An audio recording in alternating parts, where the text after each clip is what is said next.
Hello government officer, அனைவருக்கும் வணக்கம். So polity previous year question part 1 video நீங்கள் பார்த்துருப்பீங்க. இது நமக்கு டெஸ்ட் நம்பர் 2. ஸோ நம்ம டெஸ்ட் அட்டன் பண்ணல வாங்க. ஸோ ஃபஸ்ட்டு கொஸ்டின் பாருங்கள். பொறுத்துக்க சொல்லி கொஸ்டின் கேட்டிருக்காங்க, சரிங்களா? ஸோ இங்கே பட்டியல்லாம் கொடுத்துருக்காங்க. அதுக்கான பொருளை நம்ம மேட்ச் பண்ண சொல்கிறாங்க. ஸோ ஃபஸ்ட்டு என்ன இருக்குது? பட்டியல். முதல் பட்டியல் அப்படின்றது எதை பற்றி சொல்லும்? மாநிலங்கள் மற்றும் யூனியன் பிரதேசங்களுடைய பெயர்கள் பற்றி சொல்கிறது தான் பார்ட் 1, அதாவது பகுதி 1ன்னு சொல்லுவோம். அடுத்தது 11வது பட்டியல். இது எதை பற்றி சொல்லுது? பஞ்சாயத்து, ஓகேங்களா? ஸோ அட்டவணை, ஓகேங்களா? ஷெட்யூல் அப்படின்னு சொல்லுவோம். பட்டியல்னா தமிழில் அட்டவணை அப்படின்ற ஒரு மீனிங், ஓகேங்களா ஆஃபீஸர்? ஸோ ஷெட்யூல் அப்படின்னு சொல்லுவோம். அப்போது ஃபஸ்ட்டு ஷெட்யூல் அப்படின்றது மாநிலங்கள் மற்றும் யூனியன் பிரதேசங்கள் பற்றி சொல்கிறது. அப்போது 11வது ஷெட்யூல் அப்படின்றது எதை பற்றி சொல்லுது அப்படின்னாக்கா பஞ்சாயத்தை பற்றி சொல்கிறது. அடுத்தது 7வது பட்டியல், 7வது அட்டவணைன்னு சொல்லலாம். ஸோ 7வது அட்டவணை அப்படின்றது எதை பற்றி சொல்லுது அப்படின்னாக்கா மத்திய மற்றும் மாநிலங்களுக்கு இடையான அதிகார பகிர்வு. இது ரொம்ப ரொம்ப முக்கியமானது, நிறைய டைம் கொஸ்டின் கேட்டிருக்காங்க. ஸோ 7வது பட்டியல் அப்படின்றது மத்திய மாநிலங்களுக்கு இடையான அதிகார பகிர்வு பற்றி சொல்கிறது 7வது அட்டவணை, ஓகேங்களா? அடுத்து 8வது அட்டவணை. 8வது அட்டவணையானது எதை பற்றி சொல்லும்? மொழிகள், ஓகேங்களா? ஸோ மொழிகளானது 8வது அட்டவணையில் இடம்பெற்றுள்ளது, ஓகேங்களா? ஸோ இது 4மே ரொம்ப ரொம்ப முக்கியமானது. எக்ஸாமில் கண்டிப்பாக இதை பற்றின கொஸ்டின் கேட்பாங்க. ஸோ ஆன்சர் ஆப்ஷன் ஏ. நெக்ஸ்ட்டு பாருங்கள். கீழ் வருவனவற்றுள் எது சட்டத்தின் கட்சி கிடையாது அப்படின்னு கேட்குறாங்க. ஸோ இயற்கை நீதி, நியாயமான செயற்பாடு, சமமாக நடத்தப்படும் சூழல், அதாவது ஒவ்வொருவருமே ஈக்குவலாக நடத்தப்படுகின்ற ஒரு சூழல் இருக்கும். நீதி, சமத்துவம் அப்படின்றது இதில் வராது, ஓகேங்களா? So answer option D. நீதித்துறையானது நிர்வாகத்துறையிடமிருந்து எந்த சட்ட உறுப்பின் மூலம் பிரிக்கப்பட்டுள்ளது? அதாவது நமக்கு நிர்வாகம், சட்டமன்றம், நீதித்துறை சொல்லிட்டு நமக்கு 3 டிவிஷனாக இருக்கும், கரெக்டுங்களா? அதில் இந்த நீதித்துறையானது நிர்வாகத்திடமிருந்து பிரிந்தது. அது எந்த ஆர்டிக்கிள் அடிப்படையில் பிரிக்கப்பட்டதுன்னு கேட்குறாங்க. ஸோ ஆன்சர் ஆப்ஷன் ஏ, ஆர்டிக்கிள் 50, ஓகேங்களா? ஸோ சட்ட உறுப்பு 50 இதன் அடிப்படையில் தான் நீதித்துறையானது நிர்வாகத்துறையிடமிருந்து பிரிக்கப்பட்டது. நெக்ஸ்ட்டு பாருங்கள் ஆஃபீஸர். இந்திய அரசாங்கமானது பாண்டிச்சேரிக்கு குடிமக்கள் உரிமை ஆணையை வெளியிட்ட ஆண்டு. ஸோ பாண்டிச்சேரி அப்படின்றது என்ன அப்படின்னாக்கா அது ஒரு யூனியன் பிரதேசம், கரெக்டுங்களா? ஸோ பாண்டிச்சேரிக்கு யூனியன் பிரதேசம் அப்படின்ற ஒரு அந்தஸ்து கொடுத்துருப்பாங்க. அது எப்போ அப்படின்னாக்கா 1962. எத்தனாவது சட்ட திருத்தம் அப்படின்னாக்கா 14வது சட்ட திருத்தம், ஓகேங்களா? ஸோ 14வது அமெண்ட்மெண்ட். இதன் அடிப்படையில் 1962ஆம் ஆண்டு பாண்டிச்சேரிக்கு யூனியன் பிரதேச அந்தஸ்து என்பது வழங்கப்பட்டது. இது மோஸ்ட் ரிப்பீட்டட் இம்பார்ட்டன்ட் கொஸ்டின், சரிங்களா? ஸோ பாண்டிச்சேரிக்கு யூனியன் பிரதேசம் அப்படின்ற அந்தஸ்து எந்த சட்ட திருத்தத்தின்படி கொடுக்கப்பட்டது? 14வது சட்ட திருத்தம் அமெண்ட்மெண்ட், ஓகேங்களா? எந்த ஆண்டு கொடுக்கப்பட்டது? 1962. செயலூக்கம் கொண்ட நீதி வழங்கல் என்பதன் உள்ளடக்கம் என்ன அப்படின்னு கேட்குறாங்க. ஸோ செயல் ஊக்கம். ஸோ அந்த இடத்துல செயலானது ஒரு ஊக்கம் கொண்டு நடக்குது அப்படின்றப்ப அங்கே என்ன நடக்கும்? விரைவாக நீதி வழங்குவது. ஆன்சர் ஆப்ஷன் ஏ. நெக்ஸ்ட்டு பாருங்கள். பல்வந்த்ராய் மேத்தா குழுவில் அறிக்கையில் பரிந்துரைக்கப்பட்டது. Answer option A, 3 tier system, ஓகேங்களா? ஸோ 3 டை சிஸ்டம்னா பல்வந்த்ராய் மேத்தா குழு, ஓகேங்களா? அதே 2 டை சிஸ்டம் அப்படின்னாக்கா அசோக் மேத்தா குழு. ஸோ பல்வந்த்ராய் மேத்தா குழு எந்த ஆண்டு அமைக்கப்பட்டது? 1957ஆம் ஆண்டு பல்வந்த்ராய் மேத்தா குழு அமைக்கப்பட்டது, ஓகேங்களா? அசோக் மேத்தா குழு எந்த ஆண்டு அமைக்கப்பட்டது? 1977ஆம் ஆண்டு அமைக்கப்பட்டு தன்னுடைய பரிந்துரையானது 1978 கொடுத்துருப்பாங்க, ஓகேங்களா? ஸோ இது ரெண்டுத்தையுமே நோட் பண்ணிக்கோங்க, ரொம்ப முக்கியமானது. நெக்ஸ்ட்டு பாருங்கள். நாடாளுமன்றத்தில் முதல் முறையாக நம்பிக்கையில்லா தீர்மானம் கொண்டு வந்த பொழுது பிரதம அமைச்சராக இருந்தவர் யார்? ஸோ யார் நம்பிக்கையில்லா தீர்மானம் ஃபஸ்ட்டு கொண்டு வந்தப்போ பிரதமராக இருந்தார் அப்படின்னாக்கா ஜவஹர்லால் நேரு. ஏன்னா இவர் தான் சுதந்திர இந்தியாவின் முதல் பிரதமர்னே சொல்லலாம். ஸோ அந்த டைமில் தான் முதல் முறையாக நம்பிக்கையில்லா தீர்மானமும் நிறைவேற்றியிருப்பாங்க. So answer option A. So next English medium நீங்கள் வந்து கொஸ்டின் படித்து ஆன்சர் என்னன்றது நோட் பண்ணி வைங்க. சரி வாங்க தமிழ் மீடியத்தில் என்ன இருக்குன்னு பார்க்கலாம். ஸோ என்ன கொடுத்துருக்காங்க, கீழ்கண்ட கூற்றுகளில் சரியானவற்றை தேர்வு செய்க அப்படின்னு சொல்லியிருக்காங்க. பின்வரும் இந்திய அரசியலமைப்பு சட்டத்தின் அடிப்படை கடமைகள் குறித்து வரும் சரியான கூற்றுகள். ஸோ அடிப்படை கடமைகள் பற்றி வந்து கொஸ்டின் கேட்குறாங்க. ஓகே, என்ன கேட்குறாங்க, ஃபஸ்ட்டு என்ன பாருங்கள், இந்திய அரசியலமைப்பு சட்டம் உருவாக்கியதிலிருந்து அடிப்படை கடமையானது ஒரு பகுதியாக இருந்து வருகிறது. ஸோ நம்ம பார்ட் 1லேயே பார்த்துருப்போம், கான்ஸ்டியூஷன் வந்து நடைமுறைக்கு வந்தப்போ அடிப்படை கடமை இருந்துச்சா அப்படின்னாக்கா கிடையாது. ஏன்னா கான்ஸ்டியூஷன் 1950 நடைமுறைக்கு வந்திருக்கும். ஆனால் அடிப்படை கடமைன்றது இந்திய அரசியலமைப்பில் 1976 தான் சேர்த்துருப்பாங்க. அதனால் அப்போ இதுலேருந்தே வந்து இது இருக்கா அப்படின்னாக்கா கண்டிப்பாக கிடையாது. ஸோ கூற்று 1 தவறு. அடுத்தது, அடிப்படை கடமை இந்திய குடிமகனுக்கு மட்டுமே பொருந்தும். கண்டிப்பாக இது ஏன்னா நம்ம இந்திய அரசியலமைப்பு, அப்போ இந்திய குடிமகன் மட்டும்தான் பொருந்தும். அடுத்தது, ஸ்வரன் சிங் குழுவின் மூலமாக அடிப்படை கடமைகளை ஒரு பகுதியாக அரசியலமைப்பு சட்டத்தில் சேர்க்கப்பட்டது மிகவும் சரியானது. ஓகேங்களா. ஸோ ஸ்வரன் சிங் கமிட்டியின் மூலமாக தான் 1976ஆம் ஆண்டு 42வது சட்டத்திருத்தின் மூலமாக அடிப்படை கடமை அப்படின்ற ஒரு விஷயத்தையே ஒரு பகுதியவே நம்ம கான்ஸ்டியூஷனில் சேர்க்கப்பட்டது. ஸோ இது சரிதான். அடுத்தது, நீதி பேராணைகள் மூலம் அடிப்படை கடமைகளை நிலைநாட்ட முடியும் அப்படின்னாக்கா கிடையாது. ஏன்னா அடிப்படை உரிமை அப்படின்னாக்கா வேணால் வந்து நீதிமன்றம் தலையிடும், அடிப்படை உரிமை சரிங்களா.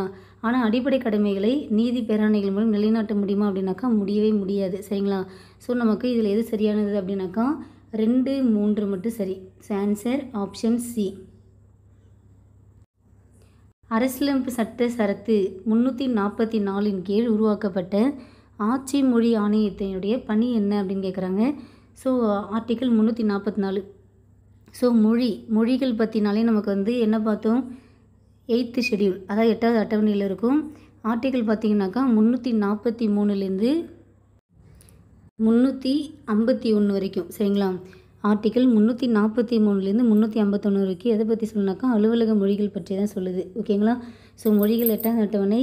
அடுத்தது, நம்ம இந்தியன் கான்ஸ்டியூஷன் நடைமுறைக்கு வந்தப்போ எத்தனை மொழிகள் இருந்துச்சு அப்படின்னாக்கா 14 மொழிகள் தான் இருந்துச்சு அலுவலக மொழிகளாக.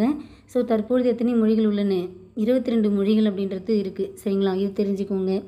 இப்போ என்ன கொஸ்டின் கேட்குறாங்க, 344 கீழ் உருவாக்கப்பட்ட ஆட்சி மொழி ஆணையத்துடைய பணி என்னன்னு கேட்குறாங்க. ஸோ இந்திய ஒன்றியத்தின் ஆட்சி மொழியாக ஹிந்தியை படிப்படியாக அமல்படுத்துவது, இது சரிதான். ஓகேங்களா. ஸோ ஹிந்தியை வந்து படிப்படியாக வந்து நம்ம வந்து ஆட்சி மொழியாக கொண்டு வரணுன்றது 344 ஒரு ஸ்கீமாக இருந்துச்சு. அடுத்தது, இந்திய ஒன்றியத்தின் ஆட்சி மொழியாக ஆங்கிலத்தை பயன்படுத்துவதை குறைத்து கொள்வதே வந்து இதோட நோக்கமாக இருந்துச்சு. ஸோ ஓகேங்களா. அப்போ ஆட்சி மொழியாக ஹிந்தியை வந்து கொண்டு வரணும், ஆங்கிலத்தை வந்து குறைக்கணும், ஆங்கிலம் பயன்படுத்துவதை குறைக்கணும் அப்படின்றத என்னோட நோக்கமாச்சு. ஸோ ரெண்டுமே கரெக்டு தான். So answer option C. Both 1 and 2 correct. Next பாருங்க, எந்த அரசியலமைப்பு திருத்தச் சட்டத்தின் கீழ் இந்திய அரசியலமைப்பு சாசனத்தில் சோஷியலிசம் மற்றும் மதச்சார்பற்ற என்ற வார்த்தைகள் சேர்க்கப்பட்டன.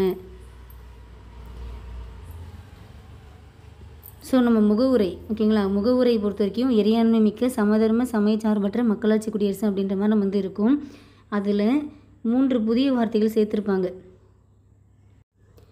எந்த ஆண்டு, 1976ஆம் ஆண்டு 42வது சட்டத்திருத்தத்தின் மூலமாக முகவுரையானது திருத்தம் செய்யப்பட்டு அதில் 3 புதிய வார்த்தைகள் சேர்த்துருப்பாங்க.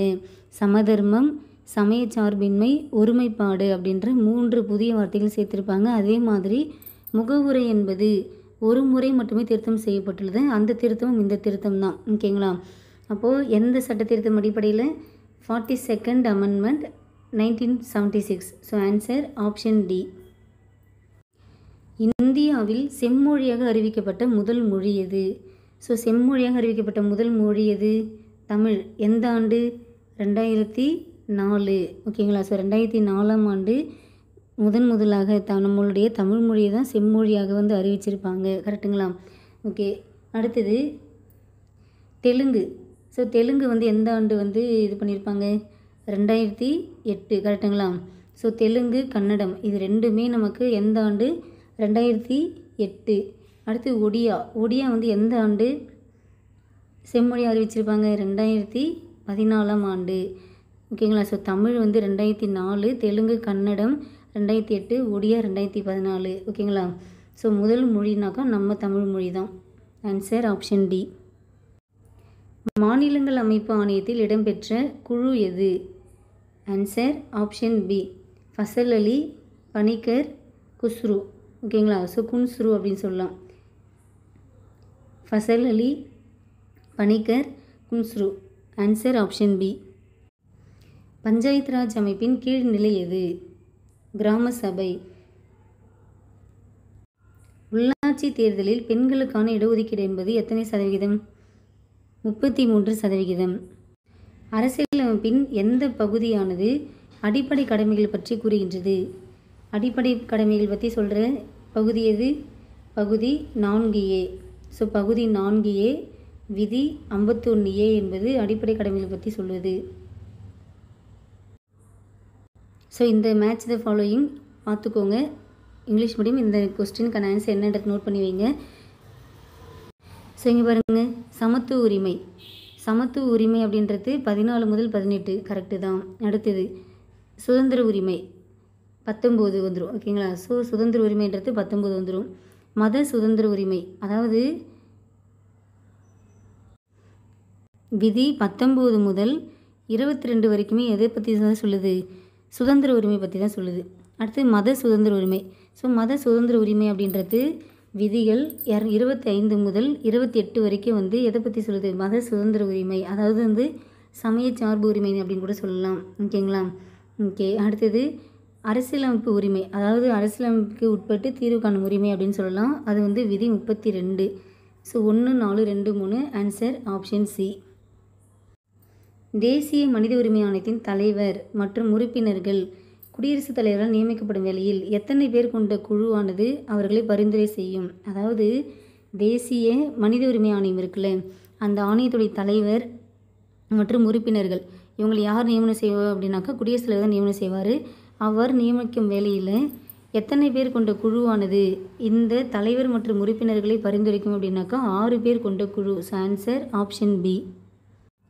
அகில இந்திய பணிகளின் தந்தை என கருதப்படுபவர் யார்? சர்தார் வல்லபாய் பட்டேல். ஸோ இது ரிப்பீட் ஆகுதுங்களா? ஒரே நபர் 2 அல்லது அதற்கு மேற்பட்ட மாநிலங்களில் கூட ஆளுநராக நியமிக்கப்படலாம் என்று கூறும் சட்டத்திருத்தம் எது? எந்த சட்டத்திருத்தமானது ஒரே நபர் 2 அல்லது அதற்கு மேற்பட்ட மாநிலங்களில் கூட கவர்னராக இருக்கலாம் அப்படின்னு சொல்லுது அப்படின்னாக்கா 7வது சட்டத்திருத்தம். ஸோ 7வது சட்டத்திருத்தம் எந்த ஆண்டு கொண்டு வரப்பட்டது? 1956. ஸோ இந்த 7வது சட்டத்திருத்தம் 1956 உங்களுக்கு என்ன ஞாபகம் வரணும்? மாநில மறுசீரமைப்பு. மாநில மறுசீரமைப்பு செய்ததும் இந்த 7வது சட்டத்திருத்தம் 1956 தான். ஓகேங்களா? அதே மாதிரி இன்னொரு விஷயம் நீங்கள் தெரிஞ்சுக்கணும். இந்த மாதிரி ஒருவர் வந்து 2 அல்லது அதற்கு மேற்பட்ட மாநிலங்களில் கவர்னராக நியமிக்கிறாங்கன்னு வச்சுக்கோங்களேன். அப்போ அந்த ஆளுநருடைய ஊதியம் மற்றும் படிகளை சம்பந்தப்பட்ட மாநிலங்களை வந்து பரிந்துரை வழங்க தீர்மானிக்கிறதுக்கு ஆர்டிக்கல் என்ன அப்படின்னாக்கா விதி 158 3A. சரிங்களா? அதாவது ஒருத்தவர் வந்து 2 அல்லது அதற்கு மேற்பட்ட மாநிலங்களில் வந்து கவர்னராக இருக்கலாம் அப்படின்னு சொல்கிற சட்டத்திருத்தம்னாக்கா 7வது சட்டத்திருத்தம் 1956. அவ்வாறு நியமிக்கப்படும் ஒரு நபருக்கு அந்த சம்பந்தப்பட்ட மாநிலங்கள் தான் வந்து ஊதியம் மற்றும் படிநிலைகளை வந்து பகிர்ந்து கொடுக்கணும் அப்படி சொல்லிட்டு குடியரசுத் தலைவர் வந்து தீர்மானம் போட்டிருப்பார், ஆணையிட்டிருப்பார். அது எந்த விதியின் அடிப்படையில் அப்படின்னாக்கா 158 3A. கீழ்காணும் எந்த சட்டத்திருத்தம் டெல்லிக்கு சிறப்பு அந்தஸ்து வழங்கியதை கூறுகின்றது? ஸோ டெல்லிக்கு சிறப்பு அந்தஸ்து அப்படின்றது கொடுத்துருப்பாங்க. அதாவது வந்து ஒன்றிய ஆளுகைக்கு உட்பட்ட பகுதியாக வந்து அதுக்கு வந்து சிறப்பிடம் வந்து கொடுத்துருப்பாங்க. அது எந்த சட்டத்திருத்தம்? சட்டத்திருத்தம் வந்து 69. ஓகேங்களா? ஸோ 69வது சட்டத்திருத்தம் அடிப்படையில் தான். எந்த ஆண்டு? 1991. ஸோ 69வது சட்டத்திருத்தம் 1991. அப்போ தான் டெல்லிக்கு சிறப்பு அந்தஸ்து கொடுத்துருப்பாங்க. ஸோ இது வந்து most repeated question. Answer option C. இந்திய அரசியலமைப்பு நிர்ணய சபையின் நிரந்தர தலைவர் எந்த ஆண்டு தேர்ந்தெடுக்கப்பட்டார்? Answer option C 1946.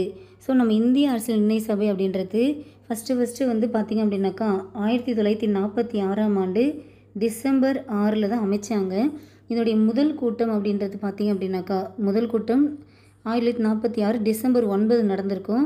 அந்த முதல் கூட்டத்தில் தற்காலிக தலைவராக வந்து ஒருத்தர் வந்திருப்பார். யார் அப்படின்னாக்கா சச்சிதானந்த சின்ஹா அப்படின்றவர் இருந்திருப்பார். ஓகேங்களா.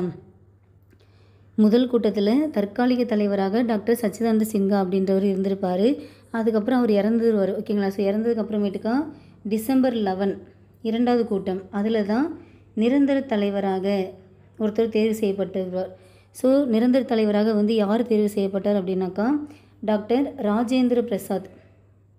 ஓகேங்களா. யார்? டாக்டர் ராஜேந்திர பிரசாத் தான் வந்து நிரந்தர தலைவர்னே சொல்லலாம். இந்திய அரசியல் நிர்ணய சபையுடைய நிரந்தர தலைவர் சொல்லலாம். ஸோ இவருக்கு துணைத் தலைவர்களாக 2 பேர் இருந்திருப்பாங்க. அது யார் யார்? ஹெச்சி முகர்ஜி, விடி கிருஷ்ணமாச்சாரி அப்படின்ற மாதிரி சொல்லலாம். ஓகேங்களா. ஹெச்சி முகர்ஜி,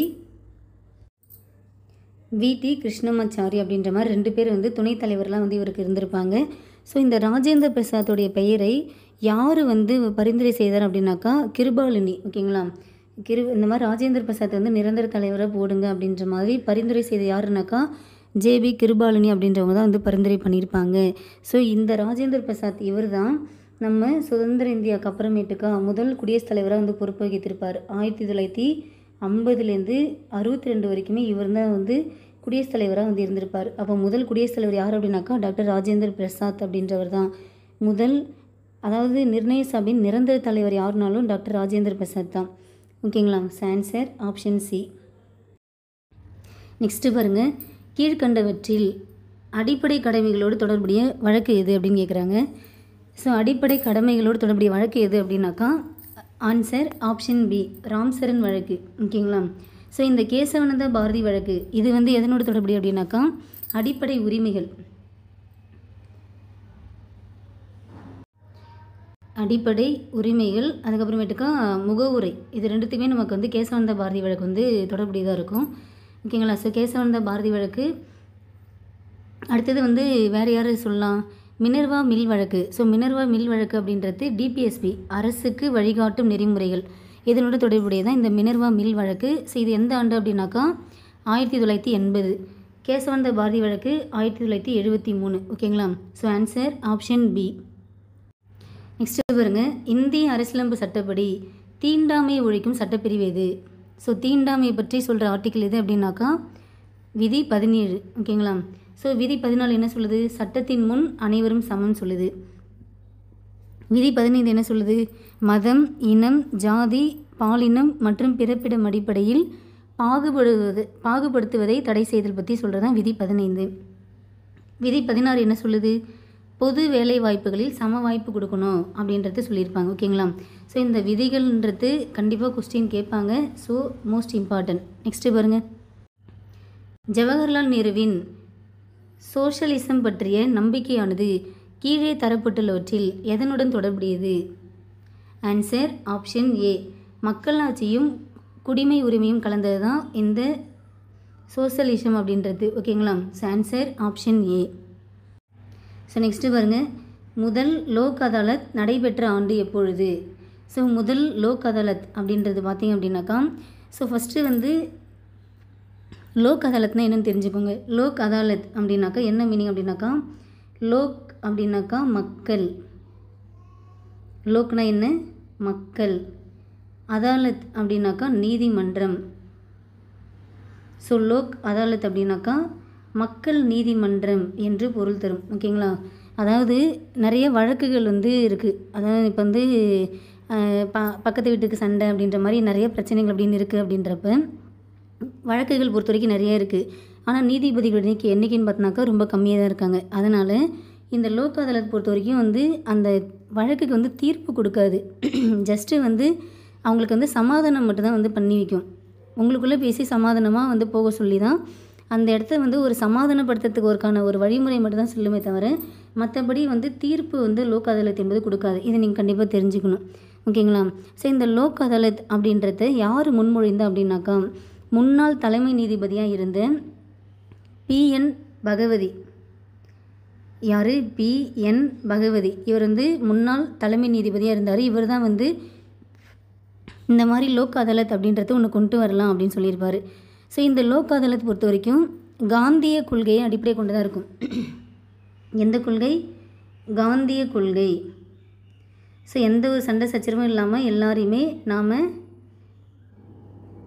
அகிம்சை முறை, ஓகேங்களா. ஸோ அமைதியான முறையில் தான் நம்ம வந்து எல்லாமே வந்து மேற்கொள்ளணும் அப்படின்றது தான் காந்தியோட கொள்கையே. அந்த கொள்கையின் அடிப்படையில் தான் இந்த லோக் அதாலத் அப்படின்றது வந்து அமைஞ்சிருக்குமே. ஓகேங்களா. அடுத்தது ஃபஸ்ட்டு வந்து எங்கே வந்து இந்த லோக் அதாலத் அப்படின்றத வந்து கொண்டு வந்தாங்க அப்படின்னாக்கா, முதலாக குஜராத்தில் எங்கே அப்படின்னாக்கா ஜூனாகர் அப்படின்ற இடத்துல. சரிங்களா. ஓகே. எப்போது கொண்டு வந்தாங்க? 1982 மார்ச் 14. ஓகேங்களா.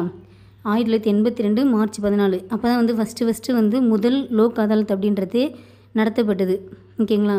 ஸோ இந்த முதல் லோக் அதாலத் அப்படின்றது நம்ம தமிழ்நாட்டில் எப்போ ஏற்படுத்தப்பட்டது அப்படின்னாக்கா 1986 சென்னையில்.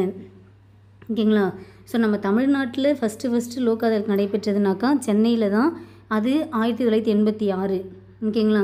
அதுவே இந்தியாவிலேயே முதலாக லோக் அதாலத் அப்படின்றது எங்கே ஏற்படுத்தினா அப்படின்னாக்கா குஜராத்தில் ஜூனாகத் அப்படின்ற இடத்துல 1982 ஆண்டு மார்ச் 14 அன்னைக்கு தான் ஃபஸ்ட்டு இந்த லோக் அதாலத் அப்படின்றதே வந்து நடந்திருக்கு. ஓகேங்களா. ஸோ இதில் இன்னொரு இம்பார்ட்டன்ட் கொஸ்டின் என்ன அப்படின்னாக்கா, இந்த லோக் அதாலத் அப்படின்னு இருக்குது பார்த்திங்களா, இதுக்கு வந்து எப்போ வந்து சட்டப்பூர்வமான அந்தஸ்து அப்படின்றது கொடுத்தாங்க அப்படின்னாக்கா 1987. அங்கே என்ன சட்டம் ஏற்றிருப்பாங்க அப்படின்னாக்கா சட்ட சேவைகள் அதிகாரங்கள் சட்டம். ரொம்ப முக்கியமான கொஸ்டின் இது. சட்ட சேவைகள். ஓகேங்களா. சட்ட சேவைகள் அதிகாரங்கள் சட்டம். இந்த கொஸ்டின் நிறைய டைம் கேட்டிருக்காங்க. Most important. ஸோ சட்ட சேவைகள் அதிகாரங்கள் சட்டம் 1987. இதன் கீழே தான் இந்த லோக் அதாலத் என்பதற்கு சட்டப்பூர்வமான ஒரு அந்தஸ்தே வந்து கொடுத்துருக்காங்க. ஓகேங்களா. ஸோ லோக் அதாலத் அப்படின்னாலே மக்கள் நீதிமன்றம் என்று பொருளாகும். இது காந்திய கொள்கை அடிப்படையாக கொண்டது. முதலாக யார் முன்மொழிந்தார் அப்படின்னாக்கா BN பகவதி அவர் தான் முன்மொழிந்திருப்பார். ஸோ ஃபஸ்ட்டு லோக் அதாலத் எங்கே நடைபெற்றது அப்படின்னாக்கா இந்தியாவில் ஃபஸ்ட்டு அப்படின்னாக்கா குஜராத்தில் ஜூனாகத் அப்படின்ற இடத்துல 1982 மார்ச் 14 அன்றைக்கி தான் நடந்தது. நம்ம தமிழ்நாட்டில் முதல் லோக் அதாலத் அப்படின்றது சென்னையில் நடந்திருக்கும். 1986 நடந்தது. சரிங்களா. ஸோ இந்த லோக் அதாலத்துக்கு சட்டப்பூர்வ அந்தஸ்து என்பது எந்த சட்டத்தின் மூலமாக கொடுக்கப்பட்டது அப்படின்னாக்கா 1987 ஆண்டு இயற்றப்பட்ட சட்ட சேவைகள் அதிகாரங்கள் சட்டம். இதன் மூலமாக தான் இதற்கு சட்டப்பூர்வ அந்தஸ்து வழங்கப்பட்டது. ஸோ இதுவே நமக்கு போதுமானது தான். ஓகேங்களா. ஸோ லோக் அதாலத் ஆன்சர் நீங்கள் எல்லாத்தையும் உள்வாங்கிக்கோங்க. நெக்ஸ்ட்டு பாருங்கள். So match the following. So English medium நீங்கள் வந்து இதுக்கான ஆன்சர் என்னன்றதை நோட் பண்ணி வைங்க. ஸோ இங்கே என்ன கொடுத்துருக்காங்க? பொறுத்துக. ஃபஸ்ட்டு என்ன இருக்குது? சம்ய ஆட்சி. ஓகேங்களா. இது வந்து ஈரானில் வந்து இந்த ஆட்சி தான் ஃபாலோ பண்ணுறாங்க. அடுத்தது மதச்சார்பின்மை அப்படின்றது நம்ம இந்தியா என்பது ஒரு மதச்சார்பின்மை உள்ள நாடு. அடுத்தது நேரடி மக்களாட்சி எங்கே நடைமுறைப்படுத்துகிறாங்க? சுவிட்சர்லாந்து. பொது உடைமை அப்படின்றது சீனா. ஓகேங்களா. So 3, 4, 1, 2 answer option D. So next பாருங்கள். இந்திய ஒன்றியத்தின் சிக்கிம் மாநிலத்தை ஒரு முழுமையான ஒரு மாநிலமாக இணைத்த அரசியலமைப்பு திருத்தச் சட்டம் எது? ஸோ ஒவ்வொரு வார்த்தையுமே நீங்கள் வந்து ரொம்ப கவனமாக பார்க்கணும். அங்கே என்ன கேட்டிருக்காங்கன்றது பார்க்கணும். முழுமையான ஒரு மாநிலமாக முழுசாக வந்து நம்ம சிக்கிம்ன்றது இந்தியாவுடைய மாநிலம் தான் அப்படின்றது எப்போ வந்து எந்த சட்டத்தின் மூலமாக வந்து எடுத்துக்கொண்டாங்க அப்படின்னாக்கா ஆன்சர் ஆப்ஷன் சி 36வது சட்ட திருத்தம். ஓகேங்களா. 36வது திருத்த சட்டம் 1975. சரிங்களா. ஸோ சிக்கிம் பொறுத்த வரைக்கும் வந்து ஃபஸ்ட்டு வந்து 35வது திருத்தச் சட்டம் 1974. அப்போ என்ன பண்ணாங்க அப்படின்னாக்கா சிக்கிமுடைய பாதுகாப்புக்காக அது வந்து இந்தியாவுடைய ஒரு இணை மாநிலம் அப்படின்ற ஒரு இதை மட்டும் தான் கொடுத்துருப்பாங்க. இந்தியாவுடைய ஒரு இணை மாநிலம். ஏன்னா சிக்கிமுக்கான ஒரு பாதுகாப்பு கொடுக்கறதுக்காக வந்து இந்தியாவுடைய இணை மாநிலம் சிக்கிம் அப்படின்னு சொல்லியிருப்பாங்க. அதோட இதனை என்ன பண்ணியிருப்பாங்க அப்படின்னாக்கா இந்த சிக்கிம் வந்து இணை மாநிலம்தான் அப்படின்றதுக்காக விதி 2A மற்றும் 10வது அட்டவணை என்பது வந்து உருவாக்கப்பட்டது. விதி 2A 2ல் A அடுத்தது 10வது அட்டவணை ஷெடியூல் அப்படின்றது உருவாக்கியிருப்பாங்க. அதுக்கப்புறமேட்டுக்கா இது வந்து அந்த சிக்கிம் மாநிலத்தை சேர்ந்த மக்களுக்கு வந்து பெருசாக திருப்தி இல்லை. அதனால் என்ன பண்ணாங்க அப்படின்னாக்கா 36வது திருத்தச் சட்டம் 1975 மூலமாக இந்தியாவின் ஒரு முழு மாநிலமாக இந்தியாவுடைய ஒரு முழு மாநிலமாக சிக்கிமானது 22வது மாநிலம். ஓகேங்களா? எத்தனாவது மாநிலம் அப்படின்னாக்கா 22வது மாநிலமாக மாற்றம் செய்யப்பட்டது. மேலும் இந்த 10வது அட்டவணை என்பதும் நீக்கம் செய்யப்பட்டது இந்த திருத்தச் சட்டத்தின் மூலமாக. அப்போ இதுவும் கொஸ்டின் கேட்பாங்க. ஸோ 10வது அட்டவணை எந்த சட்டத்திருத்தம் மூலம் கொண்டு வரப்பட்டது அப்படின்னாக்கா 35வது சட்டத்திருத்தம் 1974. எதுக்காக? சிக்கிம் மாநிலத்துக்காக கொண்டு வந்தாங்க. ஆனால் அதுக்கப்புறமேட்டுக்கா 36வது திருத்தச் சட்டம் 1975 மூலமாக இந்த 10வது அட்டவணை என்பது நீக்கம் செய்யப்பட்டு சிக்கிமானது இந்திய ஒன்றியத்தின் முழு மாநிலமாக 22வது மாநிலமாக ஏற்றுக்கொள்ளப்பட்டது. ஓகேங்களா? So answer option C. Next பாருங்கள். அலுவல் மொழி சட்டம் பாராளுமன்றத்தில் எந்த ஆண்டு இயற்றப்பட்டது? ஸோ அலுவல் மொழி சட்டம் எந்த ஆண்டு வரும்? 1963ங்களா? ஸோ அலுவல் மொழி சட்டம் 1963 வந்து இயற்றியிருப்பாங்க. அந்த அலுவல் மொழி சட்டமானது எப்பொழுது திருத்தம் செய்யப்பட்டது அப்படின்னாக்கா 1967. ஸோ சட்டம் வந்து 1963 கொண்டு வந்தாங்க. இந்த சட்டமானது திருத்தம் பண்ணாங்க. அலுவல் மொழி திருத்தச் சட்டம் எப்போ கொண்டு வந்தாங்க அப்படின்னாக்கா 1967 கொண்டு வந்திருப்பாங்க. ஓகேங்களா? ஸோ இந்த அலுவல் மொழி சட்டம் 1963 அப்படின்றது விதி 343 2 அப்படின்றது வந்து இருந்திருக்கும். இதில் என்ன சொல்லியிருப்பாங்க அப்படின்னாக்கா ஹிந்தியோட ஆங்கிலமும் வந்து மத்திய அரசின் அனைத்து அலுவலக நோக்கங்களுக்காகவும் நாடாளுமன்ற கருத்து பரிமாற்றத்துக்காகவும் 15 ஆண்டுகளுக்கு மேலே கூட வந்து பயன்பாடு தொடரலாம் அப்படின்னு சொல்லியிருப்பாங்க. இந்த திருத்தச் சட்டம் பண்ணாங்க பார்த்தீங்களா 67. அதுக்கான ஆர்டிக்கிள் பார்த்தினாக்கா விதி 343 3. இதில் என்ன சொல்லியிருப்பாங்கனாக்கா ஆங்கிலம் கால வரையறையின்றி தொடரலாம் அப்படின்னு சொல்லியிருப்பாங்க. ஓகேங்களா? ஸோ இந்த பாயிண்ட்டை நீங்கள் நல்லா உள்வாங்கிக்கோங்க. நான் உங்கள்கிட்ட சொல்கிற எல்லாமே எக்ஸாம் பாயிண்ட் ஆஃப் வியூவில் கேட்குற கொஸ்டின் தான் சொல்கிறேனே. சரிங்களா? ஸோ இந்த பேஜில் என்னால் எல்லா பாயிண்ட்டும் எழுத முடியல. ஸோ என்னால் எழுத முடிஞ்சது இம்பார்ட்டன்ட் மட்டும் நான் எழுதுகிறேன். எழுத முடியாததை நான் உங்களுக்கு சொல்கிறத உள்வாங்கிக்கோங்க. அலுவல் மொழி சட்டம் 1963 இயற்றப்பட்டது. விதி 343 2 அப்படின்றத கொண்டு வந்தாங்க. இதன் மூலமாக ஹிந்தியுடன் ஆங்கிலமும் வந்து நமக்கு ஒரு அலுவலக நோக்கங்களுக்காக வந்து அரசுடைய அனைத்து தளங்களிலும் வந்து பயன்படுத்தலாம். அதுக்கு எவ்வளோ சொல்லியிருப்பாங்க? ஒரு 15 ஆண்டுகளுக்கு மேலே வந்து பிறகும் கூட வந்து பயன்படுத்திக்கலாம் அப்படின்ற மாதிரி சொல்லியிருப்பாங்க.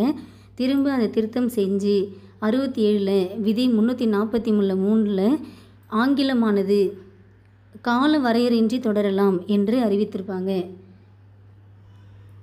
நெக்ஸ்ட் பாருங்க. இந்திய அரசியலமைப்பு சாசனத்தின் அடிப்படை கூறுகள் என்னும் கோட்பாடானது எந்த வழக்கின் தீர்ப்பில் உருவாக்கப்பட்டது? ஸோ இந்த அடிப்படை கூறுகள் அப்படின்றது எந்த வழக்கின் மூலம் அப்படின்னாக்கா கேசவானந்த பாரதி வழக்கு வெர்சஸ் இந்திய ஒன்றியம் 1973. So answer option B. பாராளுமன்ற அரசாங்க முறை என பொருள் அளிப்பது எது? பாராளுமன்ற அரசாங்க முறை என பொருள் அளிப்பது எது அப்படின்னாக்கா அதிகாரங்கள்.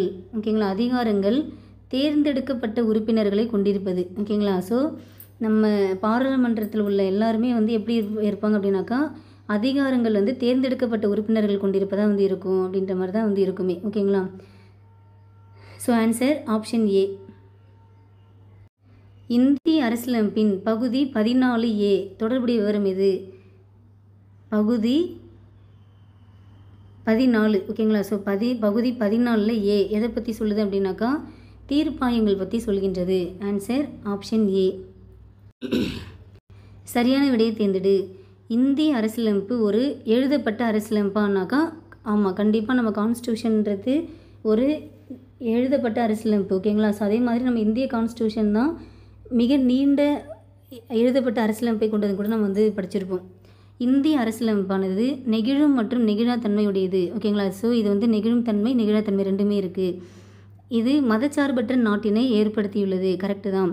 அடுத்தது கூட்டாட்சி முறை அரசுக்கு எதிரானது அப்படின்னாக்கா கிடையாது. இந்தியா கூட்டாட்சி முறை அரசுக்கு எதிரானது என்பது கிடையாது. ஸோ இதில் 1 2 3 only correct. So answer option D. தகவல் அறியும் உரிமைச் சட்டம் முதலில் இயற்றப்பட்ட நாடு எது? ஸோ தகவல் அறியும் உரிமைச் சட்டம் ஃபஸ்ட்டு வந்து எந்த நாட்டில் வந்து இயற்றினாங்க அப்படின்னாக்கா ஸ்வீடன். ஓகேங்களா, ஃபஸ்ட்டு ஸ்வீடனில் தான் வந்து இயற்றியிருப்பாங்க. ஸோ தகவல் அறியும் உரிமைச் சட்டம்னாலே நமக்கு என்ன டேட் ஞாபகம் வரணும்? அக்டோபர் 12, 2005. எத்தனை நாட்களுக்குள்ளே வந்து நம்ம வந்து இந்த தகவல் அறியும் உரிமைச் சட்டத்தில் வந்து நம்ம வந்து அதுக்கான டேட்டா கொடுக்கணும் அப்படின்னாக்கா அப்ளை பண்ண 30 டேஸ்க்குள்ளே. ஸோ 30 டேஸ் தான் வந்து இதுக்கு வந்து கால அவகாசம். கீழ்கண்டவற்றில் எது சரியாக பொருந்தவில்லை அப்படின்னு கேட்குறாங்க. ஸோ ஃபஸ்ட்டு பாருங்கள், அரசியலமைப்பு நிர்ணய சபையின் முதல் கூட்டம் 1946 டிசம்பர் 9 நடைபெற்றது அப்படின்னாக்கா ஆமாம், கரெக்டு தான். நேருடைய முக்கிய நோக்கங்கள் தீர்மானம் அரசியலமைப்பு நிர்ணய சபையால் கொண்டு வந்தது. அதாவது நேருடைய குறிக்கோள் தீர்மானம் நம்ம கான்ஸ்டியூஷன் அந்த அசம்பிளியில் எப்போ கொண்டு வந்தாங்க அப்படின்னு கேட்குறாங்க. ஸோ நேரு வந்து எப்போ வந்து குறிக்கோள் தீர்மானத்தை சொல்லியிருப்பார்? 1946 டிசம்பர் 13. 1946 டிசம்பர் 13 சொல்லியிருப்பார். கரெக்டுங்களா? 1946 டிசம்பர் 13 தான் நேரு வந்து தன்னுடைய குறிக்கோள் தீர்மானத்துடைய இதுவே வந்து சொல்லியிருப்பார். கான்ஸ்டியூஷன் நம்ம இந்திய அரசியலமைப்பு நிர்ணய சபையில் வந்து சொல்லியிருப்பார். ஓகேங்களா?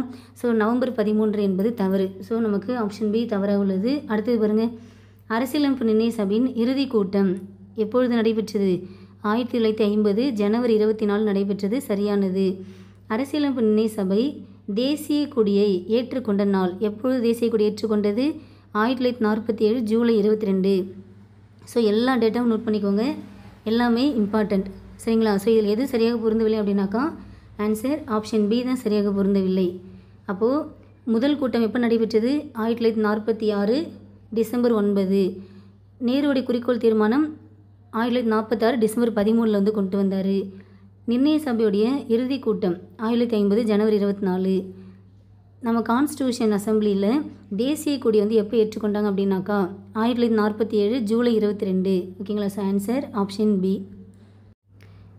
என்பி காரை வெர்சஸ் இந்திய தேர்தல் ஆணையம் என்னும் வழக்கு எதனுடன் தொடர்புடையது அப்படின்னு கேட்குறாங்க. ஸோ என்ன ஒரு இதுக்கு என்பி காரை வெர்சஸ் இந்திய தேர்தல் ஆணைய வழக்கானது எதனுடன் தொடர்புடைய அப்படின்னாக்கா குடியரசுத் தலைவர் தேர்தல் தகுதி நிலை குறித்து வினவும் மனுதாரருக்கு இருக்க வேண்டிய தகுதிகள் குறித்து சொல்லியிருக்கோம். ஓகேங்களா? ஸோ இந்த வழக்குகள் பொறுத்த வரைக்கும் நீங்கள் ப்ரீவியஸ் இயர் கொஸ்டினில் இருக்கிறத கொஞ்சம் நல்லா பார்த்துக்கோங்க. ஓகேங்களா? ஸோ ஆன்சர் ஆப்ஷன் ஏ. ஏன்னா நமக்கு அப்படியே இது வந்து ரிப்பீட் ஆகும். கீழ்கண்டவற்றில் எவை சரியாக பொருந்தவில்லை? ஃபஸ்ட்டு என்ன இருக்குது? மாநிலங்களுக்கு இடையான கவுன்சில் ஆர்டிகல் 261 சரியா அப்படின்னாக்கா தவறு. ஏன்னா ஆர்டிகல் 263 அப்படின்றது தான் கரெக்டு. ஓகேங்களா? மாநிலங்களுக்கு இடையான குழுவானது எந்த ஆர்டிக்கல் அடிப்படையில் அமைக்கப்படுது அப்படின்னாக்கா விதி 263. ஓகேங்களா? இது நமக்கு நிறைய டைம் கொஸ்டின் கேட்டிருக்காங்க. அடுத்தது பட்டியலின மற்றும் பழங்குடியின பகுதிக்கான நிர்வாகம் பற்றி சொல்கிற ஆர்டிக்கல் 244. அகில இந்திய பணிகள் பற்றி சொல்கிறது 312. அகில இந்திய பணிகள் பற்றி சொல்கிற ஆர்டிக்கல் 312. நிர்வாக தீர்ப்பாயம் பற்றி சொல்கிறது 323 ஏ. ஓகேங்களா? ஸோ இதெல்லாமே நமக்கு ரிப்பீட் ஆகுது, தெரியுதுங்களா? பட்டியலினம் மற்றும் பழங்குடியின பகுதி நிர்வாகம் பற்றி சொல்கிற ஆர்டிகல் 244. இதை நோட் பண்ணிக்கோங்க. மாநிலங்களுக்கு இடையான குழுவானது 263 படி அமைக்கப்பட்டுள்ளது. ஸோ ஆப்ஷன் ஏ தான் நமக்கு சரியாக பொருந்தவில்லை. ஸோ சட்டத்தின் ஆட்சி என்ற கருத்தாகம் உணர்த்துவது எது அப்படின்னு கேட்குறாங்க. கரெக்டான ஆன்சர் வந்து கேட்குறாங்க. தன்னிச்சையான அதிகாரம் என்பது இல்லாமல் இருப்பது. ஸோ சட்டத்தின் ஆட்சி அப்படின்றதுல தன்னிச்சையான அதிகாரம் அப்படின்றது இல்லாமல் இருக்கும். ஓகேங்களா? ஸோ இது கரெக்டு தான். அடுத்தது பாராளுமன்றத்தின் மேல் அதிகாரத்தை பற்றி சொல்லுமா அப்படின்னாக்கா அப்படிலாம் கிடையாது. சட்டத்தின் முன் அனைவரும் சமம் என்பதை சொல்லும். ஸோ 1, 3 சரி. Answer option C. கட்சி தாவல் தடை சட்டம் எந்த சட்ட திருத்தத்தினால் ஏற்படுத்தப்பட்டது? ஸோ கட்சி தாவல் தடை சட்டம் அப்படின்றது 52வது சட்ட திருத்தம். ஓகேங்களா? 52வது திருத்த சட்டம் 1985. 52வது சட்ட திருத்தம் 1985. 10வது அட்டவணை. ஓகேங்களா? ஸோ இந்த 10வது அட்டவணை அப்படின்றது நான் வந்து ஆல்ரெடி வந்து எந்த சட்டத்திருத்தத்தில் கொண்டு வந்தாங்க சொன்னேன்? 35வது சட்டத்திருத்தம். ஓகேங்களா? 35வது சட்டத்திருத்தத்தில் கொண்டு வந்து 36வது சட்டத்திருத்தத்தில் நீக்கம் பண்ணிட்டாங்க அப்படின்னு சொல்லியிருப்பேன். ஓகேங்களா? ஸோ 35வது சட்டத்திருத்தம் எந்த ஆண்டு? 1974. 36 1975. ஓகேங்களா? ஸோ இதெல்லாம் நீங்கள் கண்டிப்பாக தெரிஞ்சுக்கணும். அதனால தான் நான் உங்களுக்கு திரும்ப திரும்ப சொல்லிகிட்டு இருக்கேன். ஸோ 35வது சட்டத்திருத்தத்தின் மூலமாக 1974ஆம் ஆண்டு 10வது அட்டவணை அப்படின்றது கொண்டு வந்தாங்க, சிக்கிம் மாநிலத்துக்காக கொண்டு வந்தாங்க. அதுக்கப்புறமேட்டுக்கா 36வது சட்டத்திருத்தத்தின் மூலமாக 1975 இந்த 10வது அட்டவணை என்பது நீக்கம் செய்யப்பட்டு சிக்கிமானது முழுமையான மாநிலமாக வந்து ஏற்றுக்கொள்ளப்பட்டது. 22வது மாநிலம் சொல்லிட்டு பார்த்துருப்போம். இப்போது திரும்ப வந்து 52வது திருத்தச் சட்டத்தின் மூலமாக 1985 10வது அட்டவணை என்பது திரும்ப கொண்டு வராங்க. அதில் என்ன இருக்குது அப்படின்னாக்கா இந்த கட்சித்தாவல் தடை சட்டம் அப்படின்றது இருக்குது. சரிங்களா?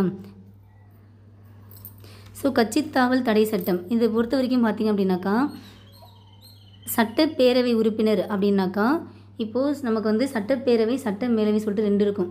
சட்டப்பேரவை அடுத்தது சட்ட மேலவை அப்படின்ற மாதிரி வந்து நமக்கு 2 அவை இருக்கும். ஸோ சட்டப்பேரவை உறுப்பினர்களாக அவங்க உறுப்பினர்கள் ரிலேட்டடான வந்து ஏதாவது இஷ்யூவாக இருந்துச்சு அப்படின்னாக்கா அதில் யாருடைய முடிவு இறுதியானது அப்படின்னாக்கா சபாநாயகர். யார்? சபாநாயகரோட முடிவு இறுதியானது. அதே சட்ட மேலவை அப்படின்னாக்கா சட்ட மேலவையுடைய தலைவர் அவருடைய முடிவு தான் இறுதி அப்படின்ற மாதிரி இருந்துச்சு. ஆனால் 1992ஆம் ஆண்டு என்ன பண்ணிட்டாங்க, அதாவது சட்டப்பேரவை உறுப்பினர்னால் சபாநாயகர் முடிவு தான் இறுதி, சட்ட மேலவைனா அந்த மேலவை தலைவரோட முடிவு தான் இறுதின்ற மாதிரி இருந்துச்சுங்களா. அது வந்து 1992ஆம் ஆண்டு என்ன பண்ணிட்டாங்க அப்படின்னாக்கா சுப்ரீம் கோர்ட் அதாவது உச்சநீதிமன்றம் வந்து அதை வந்து மறுபரிசீலனை செய்வதற்கு உரிமை உண்டு அப்படின்னு சொல்லியிருப்பாங்க. ஓகேங்களா? ஸோ சபாநாயகர் சொல்கிற முடிவையும் சட்டமேலவை தலைவர் சொல்கிற முடிவையும் மறுபரிசீலனை செய்வதற்கான அதிகாரம் என்பது உண்டு, உரிமை என்பது உண்டு அப்படின்னு சொல்லிட்டு சுப்ரீம் கோர்ட் 1992 அறிக்கை விட்டிருப்பாங்க. ஓகேங்களா? ஸோ கட்சித்தாவல் தடை சட்டம் இதுதான். Answer option B. இந்திய அரசியலமைப்பு சட்டமானது பிற அரசியலமைப்பு சட்டங்களிலிருந்து சூறையாடி செய்யப்பட்டது அப்படின்னு சொல்லிட்டு சொன்னது யார்? Doctor B.R. Ambedkar. Answer option C. கீழ்கண்டவற்றில் எவை சரியாக பொருந்தவில்லை அப்படின்னு கேட்குறாங்க. ஸோ இங்கே பாருங்கள், இங்கே வந்து பகுதிகள் கொடுத்துருக்காங்க, இங்கே அதுக்கான சப்ஜெக்ட் கொடுத்துருக்காங்க. ஸோ பகுதி 7 என்பது யூனியன் பிரதேசத்தை பற்றி சொல்லுமா அப்படின்னாக்கா கிடையாது. ஏன்னா பகுதி 7 என்பது எதை பற்றி சொல்லும்?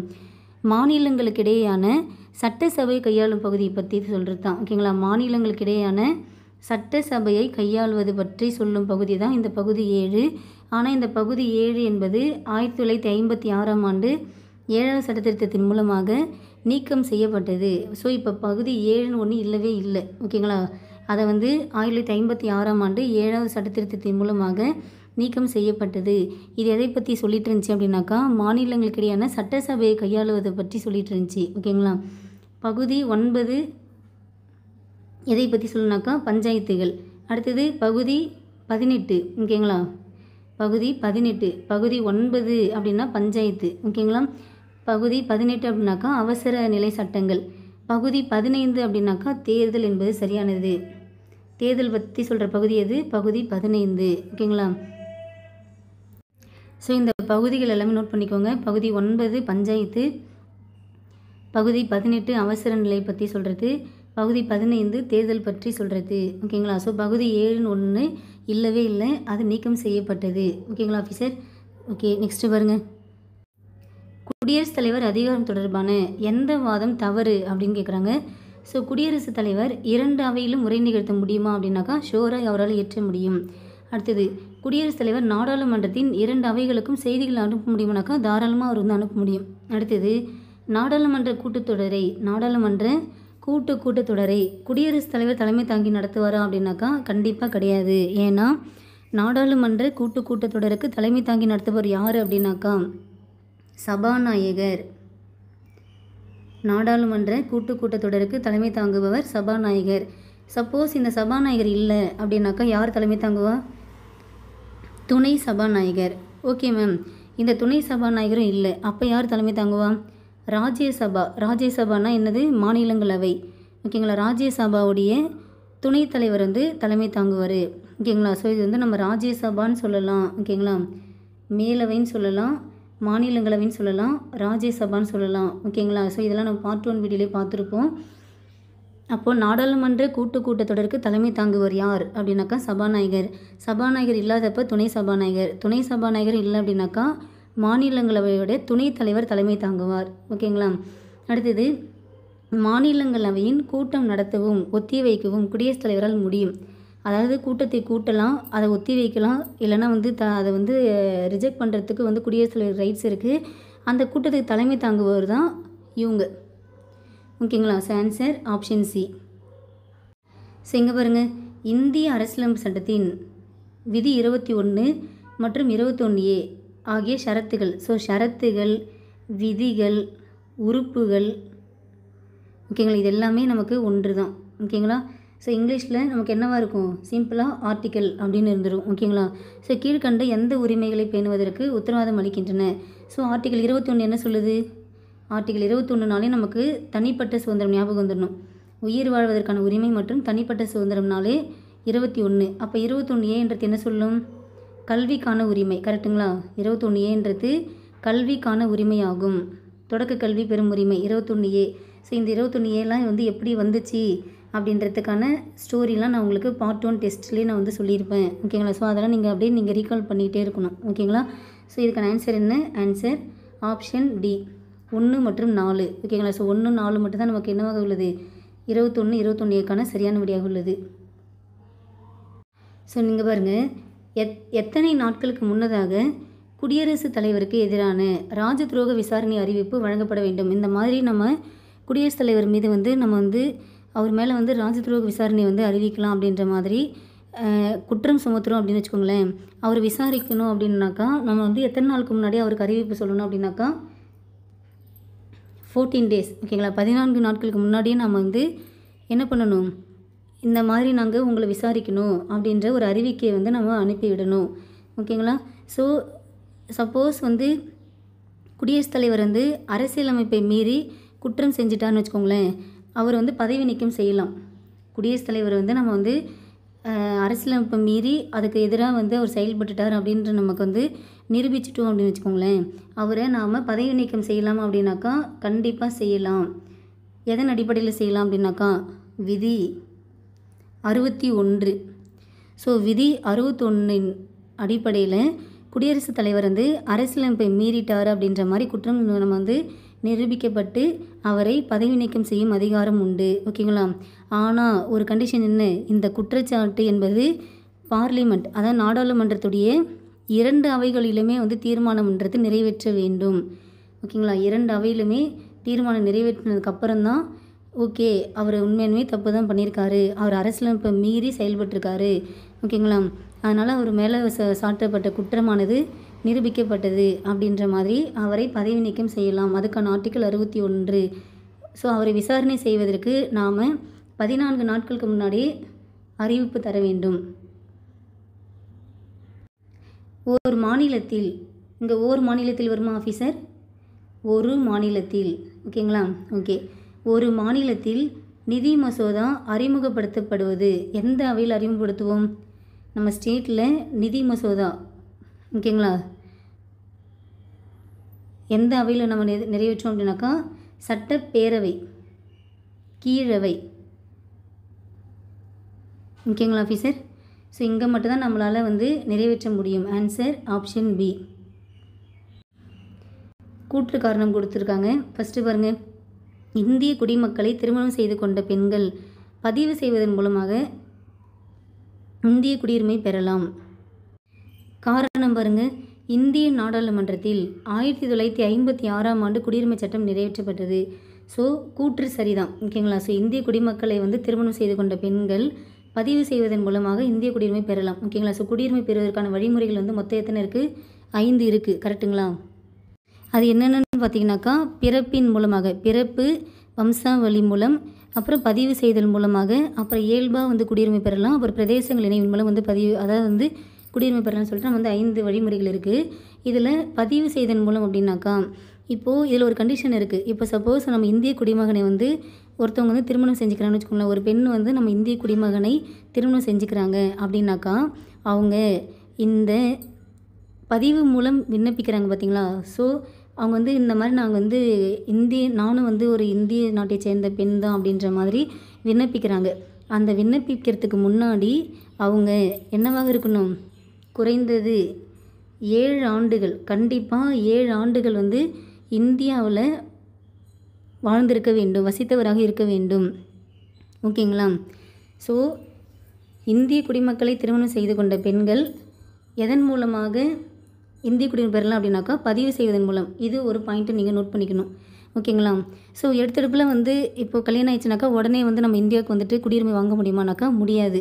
அவங்க நம்ம இந்தியாவுக்கு வந்துட்டு குறைந்தது 7 வருஷமாவது நம்ம இந்தியாவில் வசித்திருக்க வேண்டும். 7 வருஷம் அவங்க வாழ்ந்துட்டாங்கன்னு வச்சுக்கோங்களேன், நம்ம இந்தியாவிலே குடியிருந்துட்டாங்க, வசித்துட்டாங்க அப்படின்னாக்கா அதுக்கப்புறமேட்டுக்கா அவங்க பதிவு செய்து நானும் வந்து ஒரு இந்தியன் தான் அப்படின்ற மாதிரி இந்தியாவில் வாழ்வதற்கான ஒரு குடியுரிமையை பெறலாம். ஸோ இதை நோட் பண்ணிக்கணும். ஓகேங்களா? ஸோ குடியுரிமை சட்டம் எந்த ஆண்டு? 1956 அப்படின்னாக்கா கிடையாது. ஏன்னா 1955 குடியுரிமை சட்டம் எந்த ஆண்டு? 1955 தான் ஃபஸ்ட்டு குடியுரிமை சட்டம் இயற்றப்பட்டது. ஸோ கூற்று சரி, காரணம் தவறு. பின்வரும் விதிகளில் எது புதிய மாநிலத்தை உருவாக்க பாராளுமன்றத்திற்கு அதிகாரத்தை அளிக்கின்றது? ஸோ புதுசாக வந்து ஒரு மாநிலம் உருவாக்குறோம் அப்படின்னாக்கா அது எந்த விதியின் அடிப்படையில் அப்படின்னாக்கா விதி 2. ஆனால் நமக்கு வந்து ஆன்சர் வந்து ஆப்ஷன் பி கொடுத்துருக்காங்க. ஸோ இதுக்கான விளக்கத்தை நான் சொல்கிறேன். ஓகேங்களா? என்ன அப்படின்னா இப்போ நமக்கு வந்து விதி 2, 3, 4 இது 3 நீங்கள் கண்டிப்பாக தெரிஞ்சுக்கணும். விதி 2 அப்படின்றது என்ன சொல்லுது அப்படின்னாக்கா இப்போ நம்ம இந்தியா இருக்குங்களா? ஸோ இந்தியா பக்கத்தில் பாகிஸ்தான் இங்கே இருக்கும், அடுத்து ஆப்கானிஸ்தான் இருக்கும். ஓகேங்களா? ஸோ நேபாள், அடுத்தது பூட்டான் இங்கே இருக்கும், அடுத்தது சீனா இங்கே இருக்கும். ஓகேங்களா? இந்த இடம் ஃபுல்லாக சீனா இருக்கும், அடுத்தது இங்கே வந்து மியான்மர் இருக்கும். ஓகேங்களா? ஸோ இந்த மாதிரி நம்ம நாட்டை சுற்றி அண்டை நாடுகள் இருக்குது. கரெக்டுங்களா? ஓகே. இப்போ நம்ம வந்து ஒரு கொஸ்டின் பார்த்தோம். சிக்கிம் மாநிலமானது 1974 அப்புறமேட்டுக்கா, அதான் 1974 இணை மாநிலமாக சொன்னோம். அடுத்து 1975 முழுமையாக நமக்கு 22வது மாநிலமாக வந்து எடுத்துக்கொண்டோம். ஓகேங்களா? ஸோ புதுசாக ஒரு மாநிலத்தை நம்ம இந்தியாவுக்கு நம்ம வந்து எடுத்துக்கிட்டோம். கரெக்டுங்களா? அப்போது அந்த சிக்கிம் அப்படின்றது நமக்கு வந்து எந்த இடத்துல இருக்குனாக்கா இந்த இடத்துல இருக்கும். கரெக்டுங்களா? ஸோ கரெக்டாக இந்த இடத்துல வந்து சிக்கிம் அப்படின்றது இருக்கும். இப்போ நம்ம இந்த சிக்கிம் என்ன பண்ணிட்டோம் அப்படின்னாக்கா நம்ம நாட்டுக்கு கொண்டு வந்துட்டோம். 22வது மாநிலமாக நம்ம ஏற்றுக்கிட்டோம். ஓகே. இப்போ இது எதன் அடிப்படையில் ஏற்றுக்கிட்டோம்? 2ல் ஏ அப்படின்ற ஒரு விதி சொல்லியிருப்பேன்னா, 2ல் ஏ அப்படின்ற ஒரு விதி. அப்போது அந்நிய பகுதிகளை நம்ம இந்தியாவுக்குள்ளே ஒரு மாநிலமாக அக்செப்ட் பண்ணிக்கிறோம், ஒரு யூனியன் பிரதேசமாக அக்செப்ட் பண்ணிக்கிறோம் அப்படின்னாக்கா அது விதி 2 அடிப்படையில். அடுத்து விதி 3 என்ன சொல்லுது அப்படின்னாக்கா வித்தின் அவர் கண்ட்ரி. இப்போ நம்ம இந்தியா கண்ட்ரி இருக்குது, நம்ம இந்தியாவுக்குள்ளே வந்து நமக்கு வந்து மொத்தம் வந்து நமக்கு 28 மாநிலங்கள் இருக்குது, 8 யூனியன் பிரதேசங்கள் இருக்குது. ஓகேங்களா? இப்போ என்ன பண்ணுறோம்? இப்போ வந்து இந்த இடம் நமக்கு என்னவாக இருக்கும்? இந்த இடம் நமக்கு தமிழ்நாடு, இது நமக்கு கேரளா. ஓகேங்களா? ஸோ இது கர்நாடகா, ஆந்திரா. ஓகேங்களா? ஸோ ஆந்திரா, அடுத்தது தெலுங்கானா. ஸோ முன்னாடி வந்து ஆந்திரா, தெலுங்கானா நமக்கு ரெண்டுமே வந்து ஒரே மாநிலமாக தான் இருந்துச்சு. ஆனால் ஆந்திராவிலேருந்து தெலுங்கானா என்பது பிரிக்கப்பட்டது. அப்போ என்ன நடந்திருக்கு? ஒரு மாநிலமானது 2 மாநிலமாக பிரிக்கப்பட்டுள்ளது. ஓகேங்களா? ஸோ மாநிலங்களானது 2 மாநிலங்கள் ஒன்றாக சேர்க்கப்பட்டாலோ அல்லது ஒரே மாநிலமாக இருந்தது பிரிக்கப்பட்டாலோ, இது வந்து மாநிலம் மட்டும் இல்லை, யூனியன் பிரதேசத்துக்கும் சேர்த்து தான் சொல்கிறேன். அதோடய எல்லைகள் மாற்றம், பெயர் மாற்றம் இதெல்லாம் பண்ணோம். அதாவது இதெல்லாமே நம்ம இந்திய நாட்டுக்குள்ளேயே நடக்குது அப்படின்னாக்கா அது வந்து விதி 3 அடிப்படையில் நாம் செய்வோம். சரிங்களா? அப்போ விதி 2க்கு எக்ஸாம்பிள் நம்ம வந்து சிக்கிம் சொல்லலாம். விதி 3னாக்கா ஆந்திராவிலேருந்து தெலுங்கானா அப்படின்றது பிரிக்கப்பட்டது சொல்லலாம். ஓகேங்களா? அதனால தான் வந்து என்ன சொல்லுவாங்க அப்படின்னாக்கா இந்தியாவை பொறுத்த வரைக்கும் இந்தியாவை பிரிக்க முடியாத நாடு எனவும் பிரிக்க முடிந்த மாநிலங்கள் என்றவும் சொல்லலாம். நான் சொல்கிறத உள்வாங்கிக்கோங்க. பிரிக்க முடியாத நாடு எனவும் பிரிக்க முடிந்த மாநிலங்கள் என்றும் வந்து ஒரு கூற்றே வந்து இருக்குது. ஓகேங்களா? Okay ma'am. அப்போ விதி 4 என்ன சொல்லுது? இப்போது அந்நிய பகுதியிலேருந்து உள்ளே எடுத்துகிட்டு வந்தால் விதி 2, நம்ம நாட்டுக்குள்ளே பண்ணனா விதி 3. இப்போது நம்ம நாட்டிலேருந்து அந்நிய பகுதிக்கு நாம் கொடுக்குறோம். ஓகேங்களா? நம்ம நாட்டிலேருந்து ஒரு பகுதியை அந்நிய நாட்டுக்கு கொடுக்குறோம் அப்படின்னாக்கா அந்த இடத்துல விதி 4 அப்படின்றத யூஸ் பண்ணுவோம். அதே மாதிரி சாதாரணமாக கொடுத்துடலாமா அப்படின்னாக்கா கிடையாது. இந்த இடத்துல 368 368நால என்னது அரசியலமைப்பு சட்ட திருத்தம் அப்படின்றத கண்டிப்பாக பண்ணணும். பண்ணிட்டு தான் நாம் கொடுக்கவே செய்வோம். ஸோ இதெல்லாம் நம்ம 2, 3ல் பண்ணோமானாக்கா பண்ணலை. அரசியலமைப்பு சட்ட திருத்தம் அப்படின்றது விதி 2, 3 பல அந்த இடத்துல நம்ம பண்ணலை. ஆனால் நம்ம கண்ட்ரிலேருந்து இன்னொரு கண்ட்ரி கொடுக்குறோம் அப்படின்றப்ப கண்டிப்பாக அங்கே ஒரு சட்ட திருத்தம் அப்படின்றது கண்டிப்பாக செஞ்சுருக்கணும். ஓகேங்களா? ஸோ இது ரொம்ப முக்கியமானது. அதனால தான் நான் உங்களுக்கு டைம் எடுத்து சொல்கிறேன். ஓகேங்களா ஆஃபீஸர்? ஸோ இங்கே வந்து புதுசாக ஒரு மாநிலம் உருவாக்கணும் அப்படின்னாக்கா விதி 2, மாநிலங்களை மறுசீரமைத்தோம் அப்படின்னாக்கா விதி 3. புதுசாக மாநிலம் உருவாக்கினா விதி 2, மாநிலங்களையோ அல்லது யூனியன் பிரதேசங்களையோ மறுசீரமைப்பு செய்தால் அது விதி 3. அடுத்தது நம்ம இந்தியாவிலேருந்து வேறு நாட்டுக்கு நம்ம வந்து நம்ம பகுதி கொடுத்தோம் அப்படின்னாக்கா அது விதி 4. சரி, அதே மாதிரி விதி 4 பயன்படுத்துகிறப்ப மட்டும்தான் அரசியலமைப்பு சட்ட திருத்தம் அப்படின்றது மேற்கொள்ள வேண்டும். ஓகேங்களா? ஸோ ஓகே, விதி 5 அப்படின்றது என்ன சொல்லுது அப்படின்னாக்கா இது குடியுரிமை. ஸோ குடியுரிமை பற்றி சொல்கிற ஆர்டிக்கல் வந்து 5லேருந்து 11 வரைக்கும் வந்துடும். அப்போ இது வந்து குடியுரிமை பற்றி சொல்கிற ஆர்டிக்கலில் அடங்கிடும். ஓகேங்களா? ஓகே, நெக்ஸ்ட்டு பாருங்கள். முதல் பொது தேர்தலுக்கு பிறகு எத்தனை கட்சிகள் தேசிய கட்சிகளாக அங்கீகரிக்கப்பட்டன? ஸோ வந்து முதல் பொது தேர்தல்னாலே வந்து உங்களுக்கு அந்த டேட் நீங்கள் கண்டிப்பாக தெரிஞ்சுக்கணும். ஓகேங்களா? ஃபஸ்ட்டு வந்து சுதந்திர இந்தியாவின் முதல் பொது தேர்தல் சொல்லலாம். கரெக்டுங்களா? இது வந்து எப்போ ஸ்டார்ட் பண்ணாங்க அப்படின்னாக்கா அக்டோபர் 25, 1951 ஆரம்பித்து பிப்ரவரி 21, ஓகேங்களா, 1952 வரைக்கும் வந்து இந்த முதல் பொது தேர்தல்ன்றது நடந்திருக்கும். இதை நீங்கள் தெரிஞ்சுக்கணும். சரிங்களா? ஓகே, அடுத்தது இதில் எந்த கட்சி வந்து வெற்றி பெற்றது அப்படின்னு தெரிஞ்சுக்கணும்.